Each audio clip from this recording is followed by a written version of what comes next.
How to earn money online. There are many ways to make money online, but here are some popular options.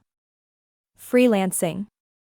If you want to make money through freelancing, here are some steps to get started. Identify your skills. Think about what services you can offer as a freelancer.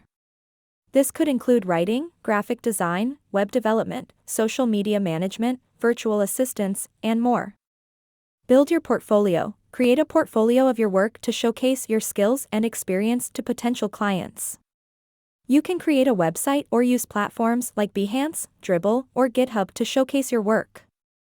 Choose a freelancing platform. There are several freelancing platforms like Upwork, Freelancer, Fiverr, or People Per Hour that connect freelancers with clients. Choose a platform that suits your skills and experience. Create your profile. Once you have chosen a platform, create a profile that highlights your skills, experience, and portfolio.